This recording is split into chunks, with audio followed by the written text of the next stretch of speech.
Emily worked methodically in the restaurant's kitchen. She unloaded the huge dishwashers, wiped clean dishes with a towel, and loaded dirty ones again when the waiters brought them from the dining room. Their restaurant was the oldest and most famous in town. Getting a job here had been incredibly fortunate. Emily loaded another batch into the dishwasher and glanced at her watch. Her shift was ending soon, and she had to pick up her son. She had separated from his father a year ago, a man she'd married out of spite for her first love. She had discovered Walter was seeing someone else and dumped him right before prom, and married Ken hastily shortly after graduating from school. Her husband was controlling, forbidding her to work or pursue higher education, and then, 6 years ago, Emily became pregnant with her long-awaited son, and now she was working the restaurant, with hours that allowed her to pick up her child from daycare on time. Everyone was quite happy, but their family life gradually crumbled. Ken was rarely at home, spending all his spare time with his buddies. And a year ago, he suddenly announced, "I've fallen in love with someone else. We've been together for 2 years and we're expecting a baby. Let's divorce quickly. You and Tommy can't stay here. My new wife will move into this apartment. Find a place to live, and I'll help with money. Let's split up peacefully, without fighting over property or alimony." "Fine," Emily replied simply. "I'm glad you at least had the decency to tell me yourself." "Well, what's there to hide? But it's good you're not being dramatic. Others would throw a tantrum." "Don't worry, Emily," her mother-in-law interjected. "I'll see Tommy and help out." Emily just nodded resignedly. She found a tiny but cheap apartment for rent next to the restaurant. Her landlady, Mrs. Allen, lived in the adjacent place with her alcoholic son, Scott. At first, he even made unwanted advances. "So, you're my mother's new tenant," Scott accosted her at the entrance. His greasy hair hung in his face, his blue eyes glinting.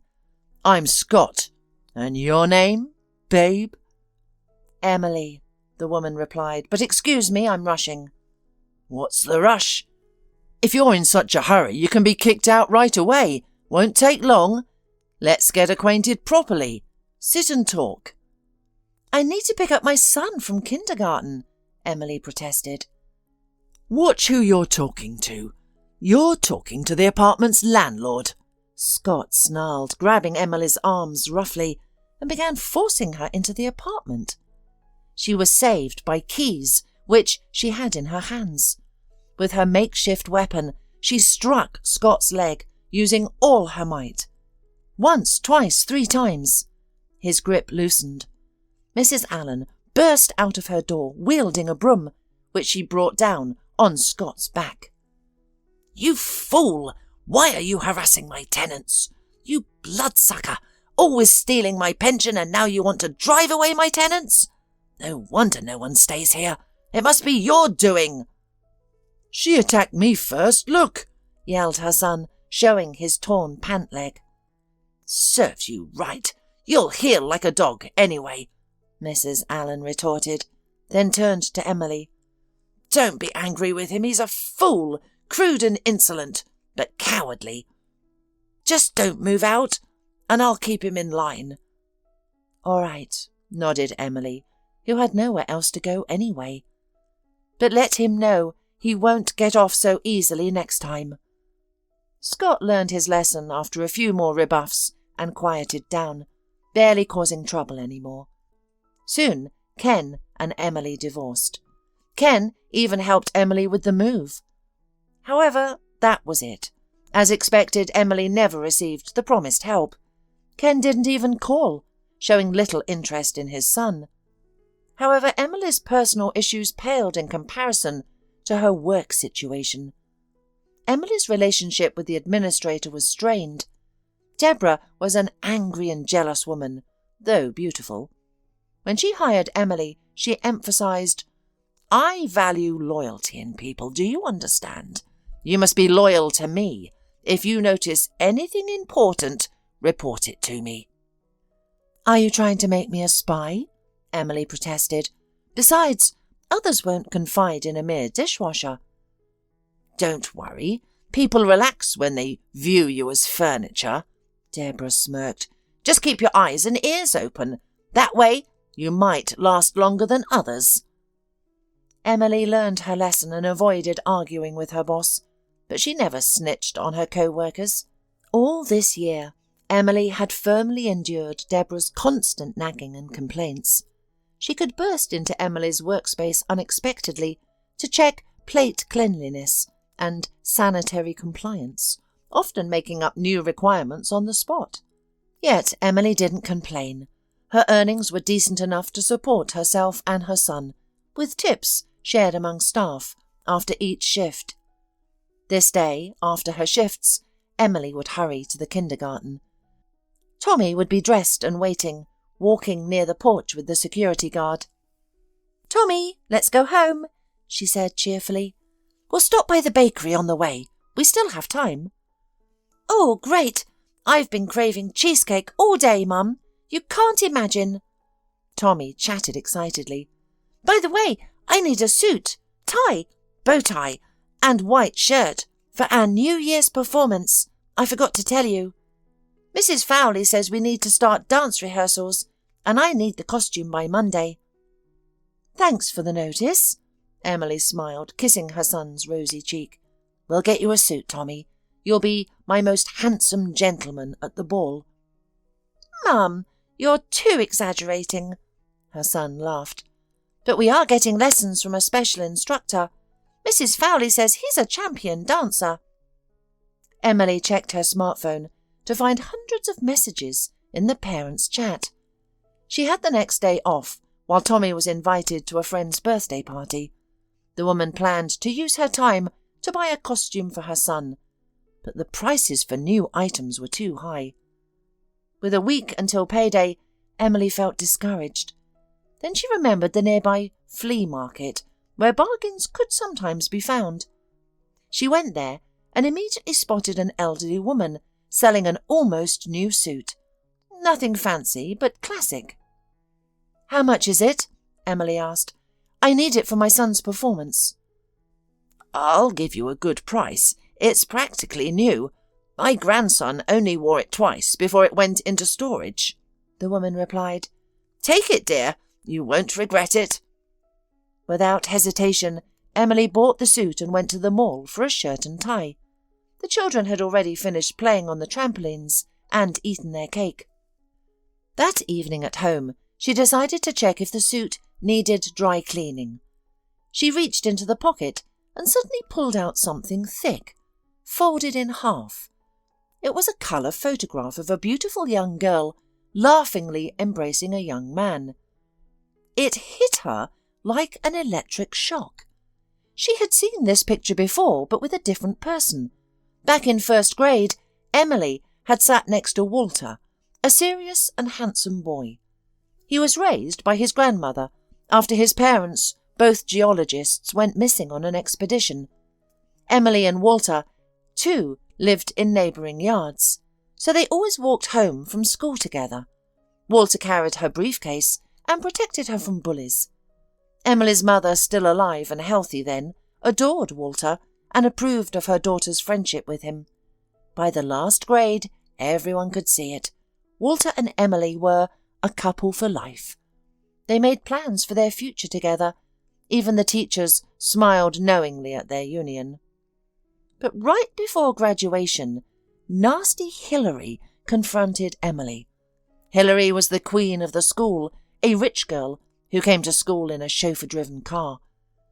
"Listen, you wretch, come here," Hilary snarled. "I'll show you something interesting." "What do you want from me? Talk to your girlfriends," Emily asked sullenly. "Look at this picture." Hilary thrust a photo at her. "Your precious Walter looks so happy with me." Emily studied the photo. Hilary wasn't lying. There she was, sitting on Walter's lap, hugging him. Emily threw the picture aside and rushed to the classroom. There, in front of everyone, she demanded to be sat away from Walter. She felt it beneath her dignity to let the traitor explain. Though Walter insisted, Nothing was happening between him and Hilary, even pleading Emily's mother to influence her daughter. It was futile. Then Emily's mother was diagnosed with cancer. Emily couldn't focus on trivial matters. Besides, Walter attended prom with Hilary, seemingly confirming the story.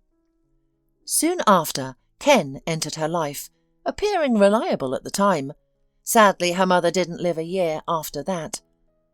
Their apartment turned out to be company-provided housing.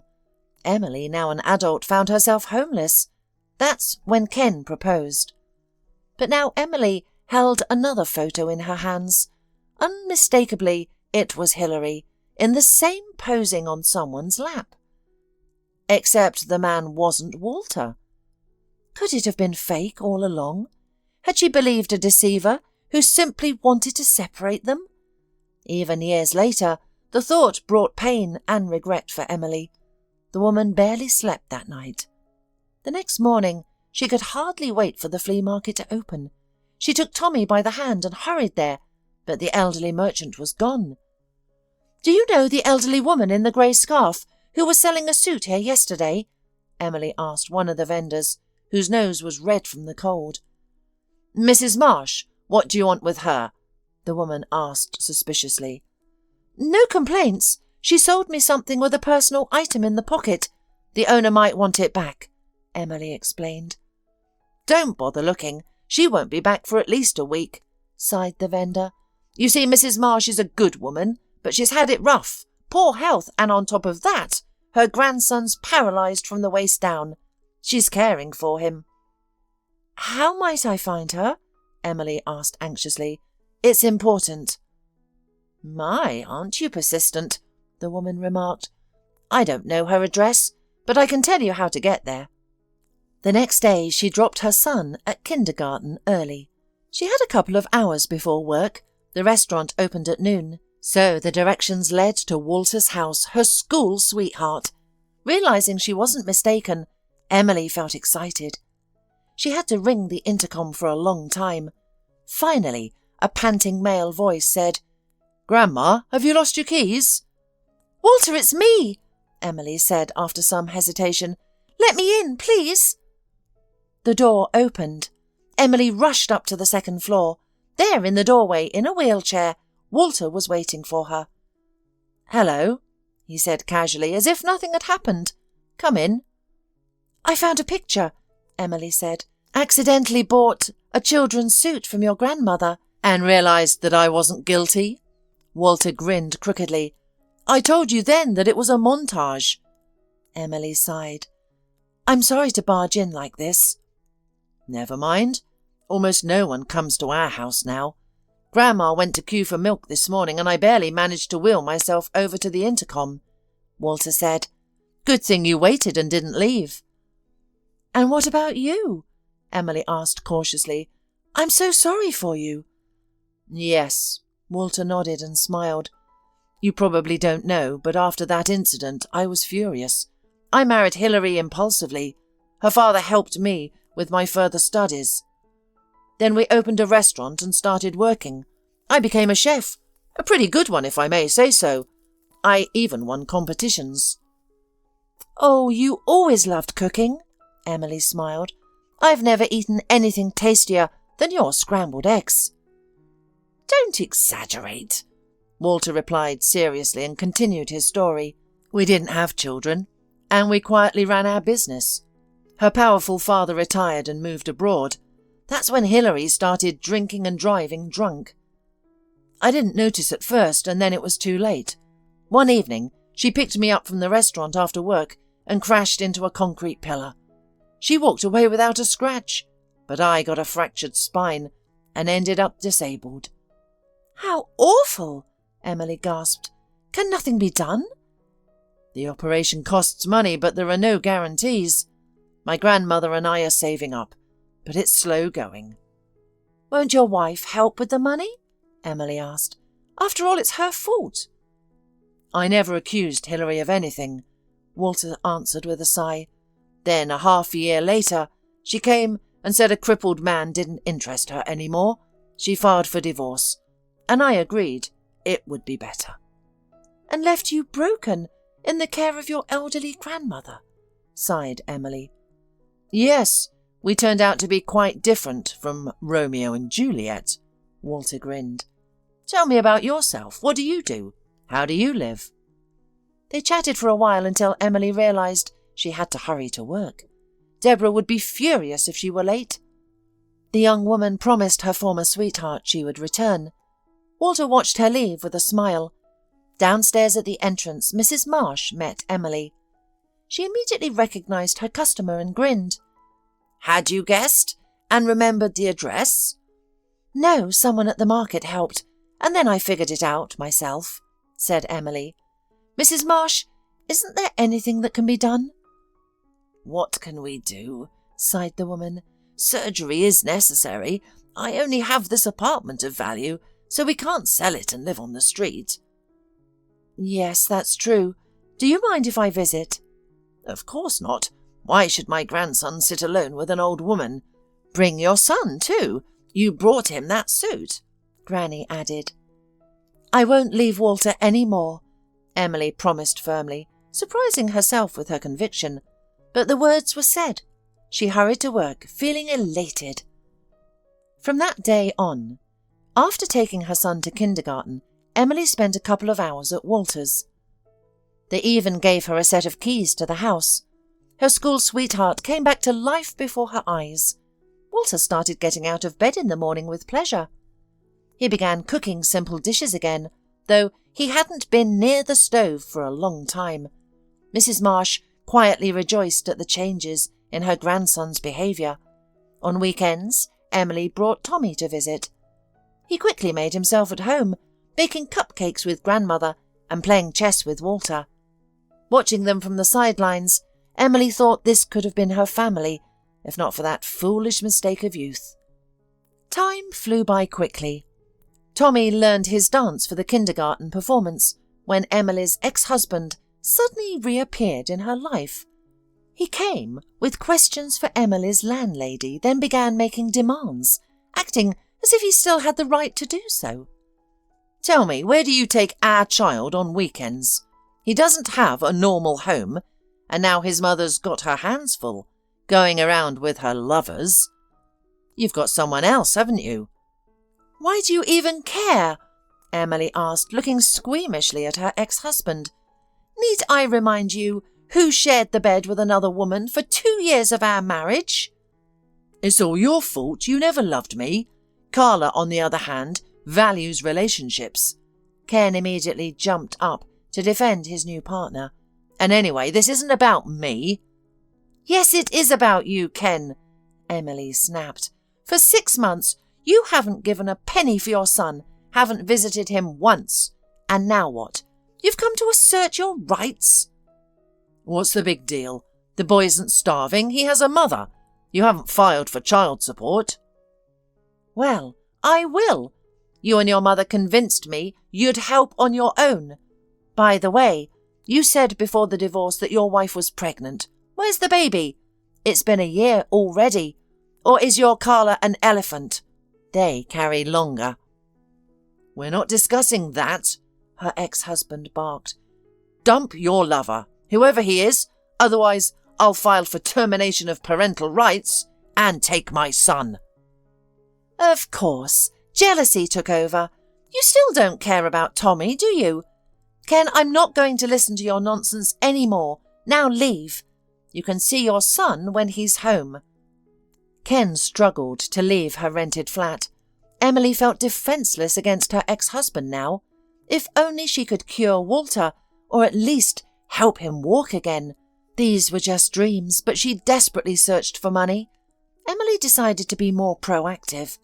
She went to the restaurant director.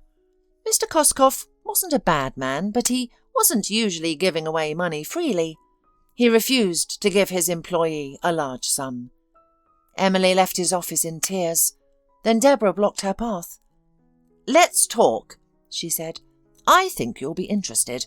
I don't know what you need money for, but you can get some. Of course, you'll have to do something in return." "What exactly?" Emily asked. "I desperately need the money." "Well, look," said Deborah when they reached the dishwasher's workplace. "I work for these people. You know this restaurant, also very famous. They want to close our establishment. During this crisis, only one place will survive. I can't risk my reputation, so I need someone else to spoil the dishes. You need money, and my real employer will pay. When this restaurant closes, you'll come to work with me, to our competitors." "No, I'm not going to earn money that way," Emily replied. "Besides, if anything goes wrong, you'll blame me, won't you?" "Of course. What did you expect?" Deborah laughed. "That's how it works. By the way, you can't refuse any more, my dear. You know everything now, which means you're in the same boat with me. Don't like it? Leave and do what you want. But no decent establishment in town will hire you again." "So I have no choice?" Emily asked. "Quite clever, really." "Yes, I'm good at planning," the supervisor smirked. "Here's your first task. Put this powder in a couple of guests' dishes. It's just a laxative, nothing serious will happen. The establishment will get negative reviews. Now, hurry up. Yesterday's dishes are waiting." Meanwhile, Emily kept in touch with Walter. He and his grandmother increasingly urged her to move in with them, with Tommy, to save on rent. Plus, Mrs. Marsh could pick up the child early from kindergarten.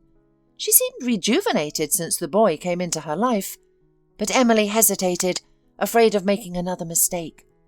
Then Deborah gave her a new task. The mayor was holding a reception at the restaurant.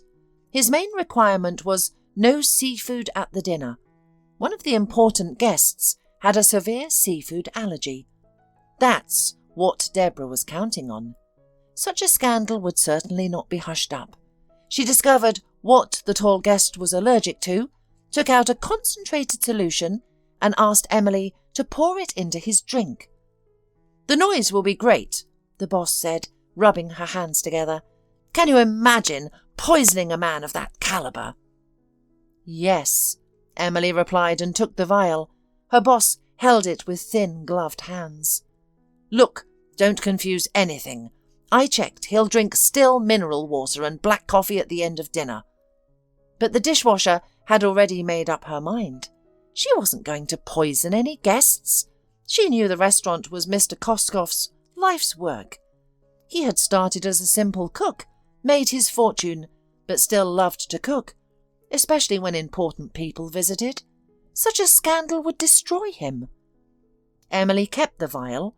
She planned to claim, "Your potion didn't work." When Deborah demanded a glass of sparkling wine to lift her spirits before the evening, Emily poured the vial's contents into her drink. After a few sips, the supervisor turned red and began swelling rapidly. Until then, she had kept her allergies secret. Of course, the woman survived, but she was really frightened from possible consequence. That evening, the reception went splendidly. The staff anticipated generous tips. Emily knew she would never work there again. She quietly finished washing the last plates, removed them from the machine, wiped them, and placed them to their place. The weekend passed, and Monday morning brought a call from Deborah, summoning Emily to collect her final payment. "Thought you could outsmart me," roared her boss. "Well, I'm alive, and now you're unemployed and will be scraping by. You loser." "Better unemployed than a poisoner," Emily replied. "Besides, you hate me. You'd have fired me anyway. What difference does it make, now or later?" "Ah, smarter than you look," Deborah sneered. "Now get out while you still can, and stay out of my way." From the restaurant, Emily went home. Today, she needed to pay the rent. The money she received would be enough for a month. But then what? When Emily told all her story to Walter and his grandmother, they immediately sprang into action, and finding helpful neighbours, moved Emily and Tommy's belongings to their apartment. The former landlady, however, promptly informed Ken of Emily's new address, which had been left just in case. The ex-husband promised generous payment for this information, unable to rest, knowing Emily's situation was improving. The next morning, Tommy went to kindergarten, and Emily was going to return a few hours later for her son's kindergarten matinee. She even felt relieved about losing her job. Requesting time off from Deborah would have been impossible. Walking back to Walter's house, she entered the apartment building and felt someone catch the closing door behind her. Emily hurried up to the second floor, opened the door and slipped inside, but her ex-husband followed her into the apartment. "Ken, what are you doing? You scared me!" she cried, backing away. "I need to know where my wife is sneaking off to," he said indignantly. "Ex-wife," Emily corrected. "You have a new family." "That doesn't matter. So, who you live with?" Ken strode into the room, spotted Walter in his wheelchair, and laughed. "No surprise here. The lovebirds reunited, as I see. Congratulations on your wonderful life with a cripple." "That's none of your business," Emily snapped. "He's twice the man you are, and actually cares about my son." "Is he even my child?" Ken snarled. "Maybe you two never stopped seeing each other. I've been walking around like a fool all these years. Anyway, just wait for the court summons. My child won't live with such an immoral mother. He's better off in boarding school." After Ken left, Emily broke down in tears. She knew he was doing this deliberately to hurt her, but she felt powerless to stop him. Walter tried to comfort her. He reminded her that mothers should look beautiful at the matinee, not be crying. Emily finally calmed down. She put on her favourite dress, which she had once sewn for the prom. She let her hair down, styled it beautifully, did her makeup, and went to the party. Mrs. Marsh was also invited, but cited business and stayed home. Tommy's performance was sensational. He moved noticeably better than the other children. His dance with a girl from the kindergarten earned thunderous applause. The coach, who choreographed the number, was beaming. He approached the children, handed them their prizes, then walked toward Emily. "Are you Tommy's mum?" he asked. "The boy has obvious talent. You've seen it yourself. It can't be taught. It's a natural gift." "Yes, I'm seeing this side of my son for the first time," Emily smiled. "Bring him to my studio. He could become a professional ballroom dancer. He'll win championships, I promise," the coach said, handing her his business card. "Such talent shouldn't be wasted." "We'll do our best," Emily said, lowering her eyes. "I'm temporarily out of work, so paying for lessons will be difficult." "I'm willing to teach Tommy for free," promised the coach, who introduced himself as Ruslan. "And don't worry about expenses like costumes. Someone here has an offer for you." An elegantly dressed, beautiful young woman approached Emily. She was the mother of Tommy's dance partner. "Please don't say no," she began. "I'm Lynn, Melissa's mum. Finding boys for ballroom dancing is a real challenge. Finding a good partner can be harder than buying a car or house. We've been at this for 3 years, so we know what we talk. Your Tommy is exceptional. We're prepared to cover all costume and travel expenses. It's common practice, and our family can easily afford it. Just let Tommy dance with Melissa." "Wow! OK, agreed," Emily smiled. The children truly looked magical together. "And that's with almost no training," Lynn exclaimed. "For the championship, they'll prepare several dances and definitely win a prize."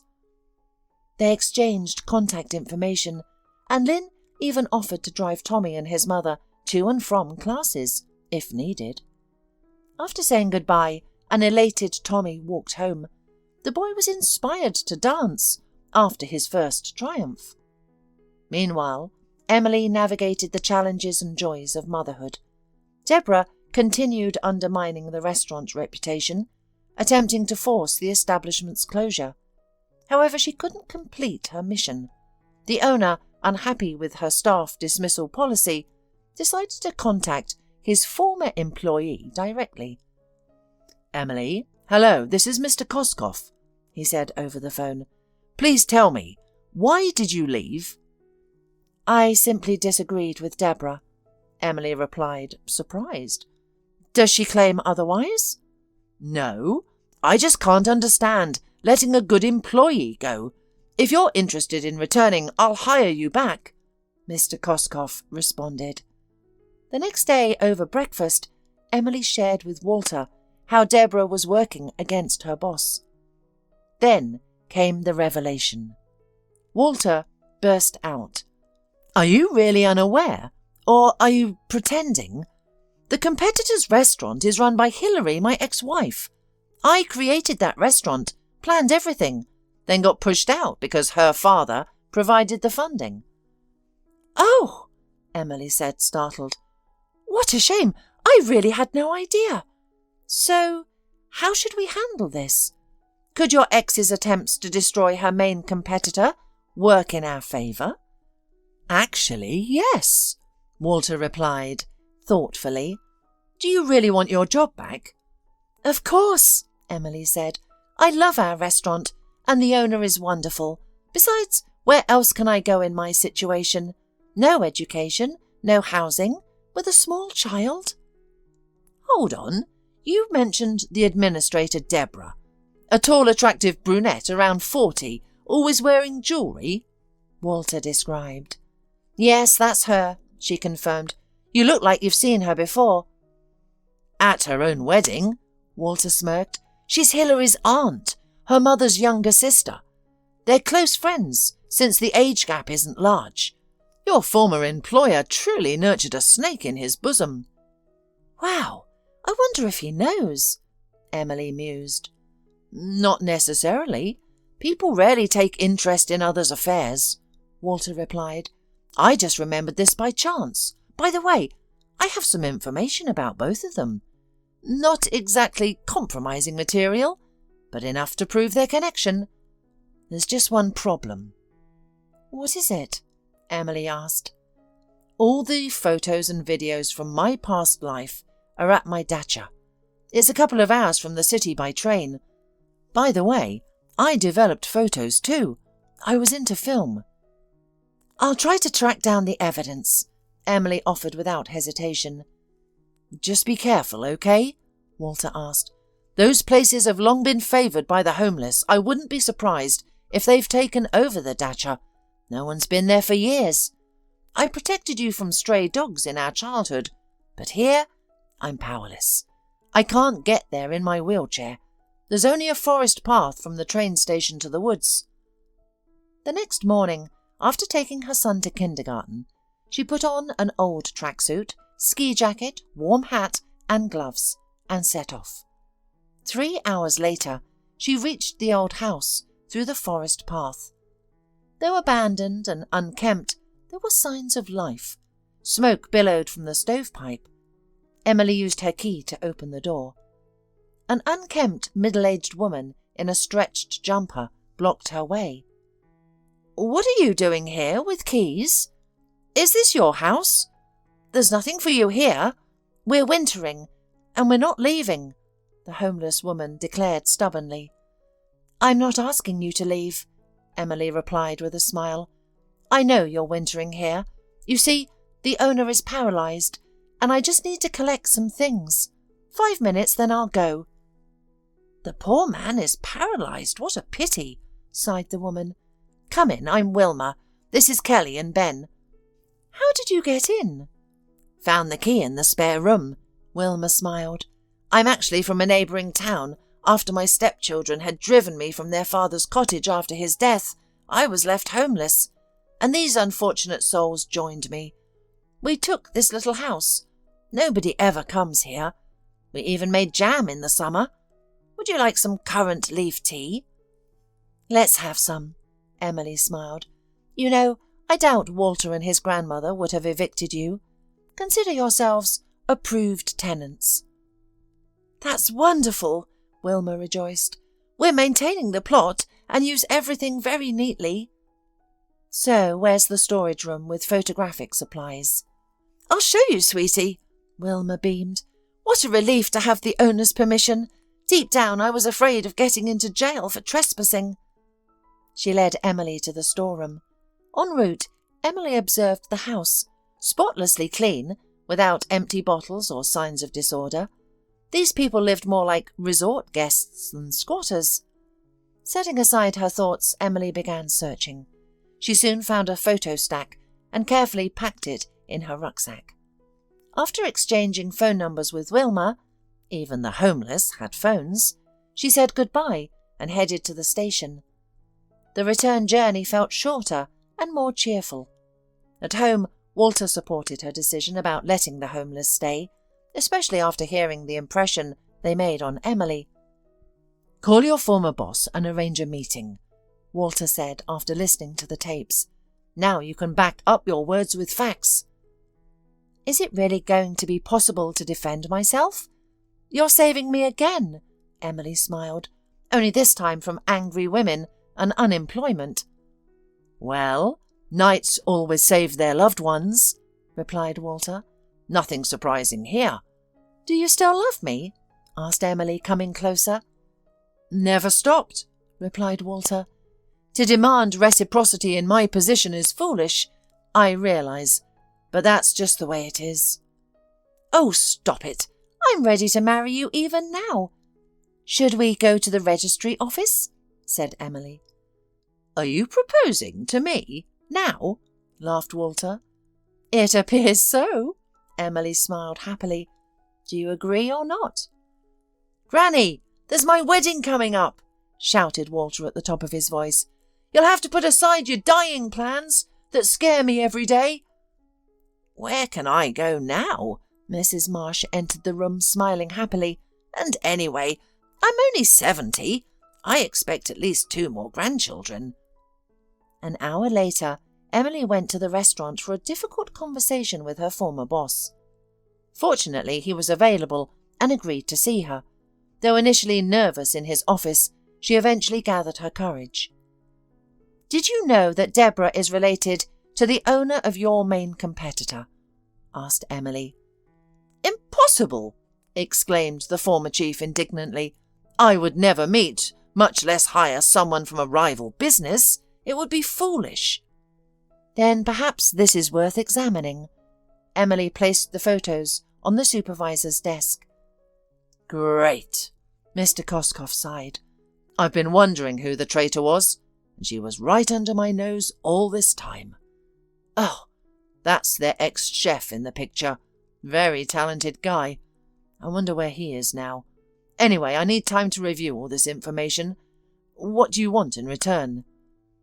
"Only justice," said Emily tiredly, and left the office, finally allowing herself to tremble from the stress and adrenaline. She had to get Tommy from daycare. That evening Mr. Koskoff called, requesting a meeting. Emily invited him to Walter's home. The former boss understood everything instantly upon seeing a man in a wheelchair in the kitchen. "Was it for his operation that you asked the money?" Mr. Koskoff asked Emily. "I'll provide it. Interest-free loan, if you prefer." "Yes, that would suit us perfectly," replied Emily cheerfully. "What have you decided about the other matter?" "We'll fight the competition, but honestly, come back as administrator. The restaurant needs you. Would that work for you?" "Absolutely!" Emily could barely contain her joy. "Have you found a dishwasher yet?" "No luck, but you know how hard it is to find workers these days," replied Mr. Koskoff. "If you have someone in mind, hire them." "I think I can help," Emily smiled. "Of course, I'll advance it to you now, and don't delay the surgery. I understand too much time has been lost already." After Mr. Koskoff left, Emily and Walter submitted their marriage application remotely the next morning. They wanted to be married before the operation. The new administrator then went to manage the restaurant. The staff welcomed the change enthusiastically. While updating the menu, Emily made a phone call. "Wilma, I have a business proposition. Would you like to try working as a dishwasher at the restaurant under my supervision? I can help with housing too. Come to town and I'll explain everything."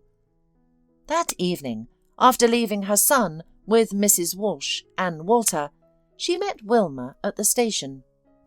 The homeless woman stood clutching a large bag, looking lost. Emily took her to her former landlady, paid 2 months' rent in advance. Mr. Koskoff was pleased with a new dishwasher, and Emily got a bonus for finding a new employee. This development didn't escape Ken's notice. The ex-husband appeared at the restaurant one morning to speak with Emily. "Look, we both made a tragic mistake by splitting up, but it's time to fix it," Ken declared. "I'll divorce Carla and we'll reunite. I'll even overlook your sins and betrayal." "Ken, what are you talking about?" Emily cut off his dramatic speech. "You were the one who cheated and left, not me." "I've come to my senses and am ready to spend my life with you. That is, to start a family again," replied Ken, eyeing his ex-wife in her new stylish business suit. Emily looked radiant. "Sorry, I'm not interested," she replied. "Well, then be prepared. One day I'll take Tommy from daycare and you'll never see him again," Ken threatened. "With a mother like you, he doesn't belong here. You live with your lover. You have no home. Meanwhile, my mother and I have 2 apartments. "Ken, your threats don't work anymore. I'm getting married tomorrow and will have my husband's place. Keep embarrassing yourself with empty threats if you like. Or let's go to court. We'll see who's right. The father who hasn't seen his son in a year or paid child support, or the mother who cares for him daily." "Oh, your new position has made you bold," the ex-husband snarled. "Enough of this nonsense. Go on. I have work to do." "You could at least offer me a free coffee," the ex-husband grumbled. "We're not complete strangers." The next day, Emily and Walter became a wife and a husband. Tommy attended and presented his mother with flowers, which Mrs. Marsh had helped him select and purchase. The elderly woman had grown deeply attached to the boy and now considered him her own grandson. 2 weeks later, Walter underwent surgery. It was successful, and the doctors gave optimistic prognoses. A month later, he took his first steps with a walker's support, though he still needed rehabilitation, which Mr. Koskoff helped finance. He explained it this way. "Look, kid, consider my offer. I know you're an exceptional cook and I want one for my restaurant. Focus on recovery, get better, then come work for me." "You know, I might still be on disability. I can probably work, but I'll need a cane," Walter replied. "No problem. We'll modify the kitchen to accommodate you.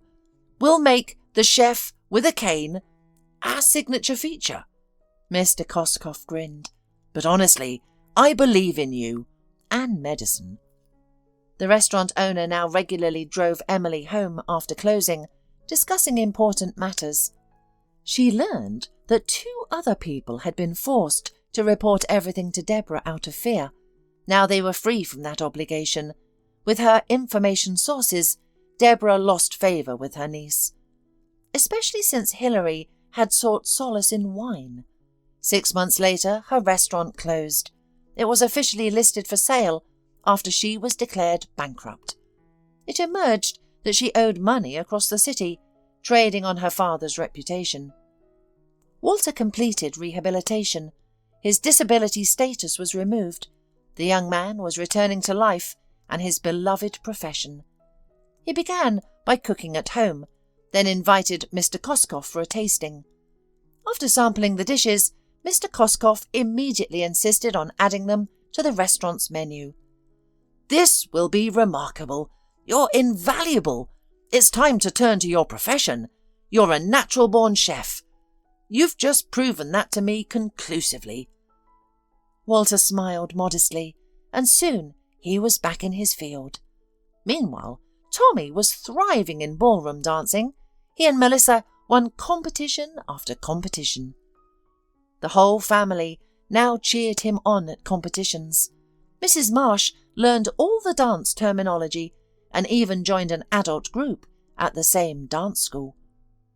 Walter smiled watching his granny shop for dance shoes. He never imagined he could be this happy again, especially when Emily shared news of her pregnancy.